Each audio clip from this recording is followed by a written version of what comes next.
the late 19th century, the United States had left behind a political revolution and entered an industrial one. In the 20 years that followed the Civil War, America experienced 2 presidential assassinations and 5 mediocre presidencies. From Andrew Johnson's impeachment through Chester A. Arthur's laconic administration, the power of the executive office had clearly waned.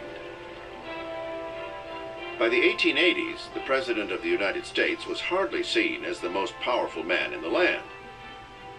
Instead, that title was held by the likes of J.P. Morgan, John D. Rockefeller, and Andrew Carnegie, America's potent captains of industry. It was an era of extremes, with 1/8 of the population owning 7/8 of the wealth. For many citizens, it was an era of economic and political disenfranchisement. Scandals had rocked the White House and shaken public confidence. But the hotly contested presidential election of 1884 would become one of the dirtiest campaigns in American political history, as the morality of both candidates was called into question. The Democrats nominated New York Governor Grover Cleveland. He was known as Grover the Good because he devoted his life to cleaning up corrupt government. But he also had a skeleton in his closet, which Republicans were quick to expose. The Republicans brought up the fact that Grover Cleveland had had an illegitimate child, and they even wrote a little poem about it. "Ma, ma, where's my pa?" And to that, the Democrats replied, "Gone to the White House, ha ha ha." Stunning everyone, Cleveland came right out and confessed, taking full responsibility for the child. The public forgave him, even praising him for his honesty. Then the Democrats fought back, telling voters that the Republican opponent, James G. Blaine, had been a dishonest politician, guilty of corruption. And their little poem was, Blaine, Blaine, James G. Blaine, continental liar from the state of Maine.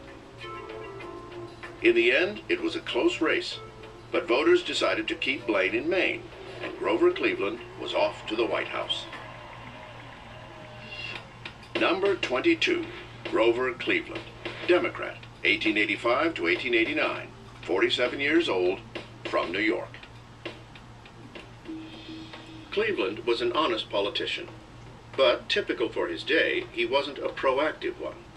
Rather than implement his own programs, Cleveland saw the president's job as simply one that should stop bad things from happening, and he did this quite effectively by exercising his veto power. Cleveland had the largest number of vetoes of any president until Franklin Roosevelt, and in his first term, something like 414 vetoes, about twice as many of all of his predecessors combined.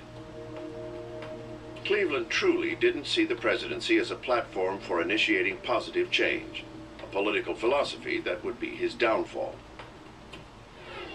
He was the son of a Presbyterian minister, ingrained with a strong work ethic, firm sense of duty, and a streak of self-reliance.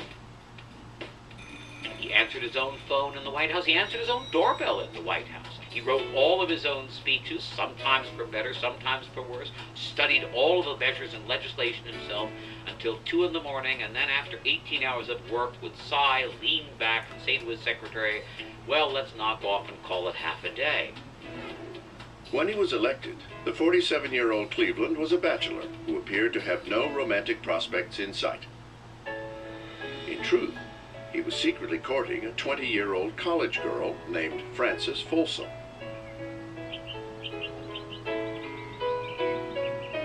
As soon as Frances graduated from college, Cleveland proposed marriage, and on June 2, 1886, Grover Cleveland became the first and only president to get married in the White House. The wedding was celebrated across the nation, and overnight the American public fell in love with the beautiful new First Lady.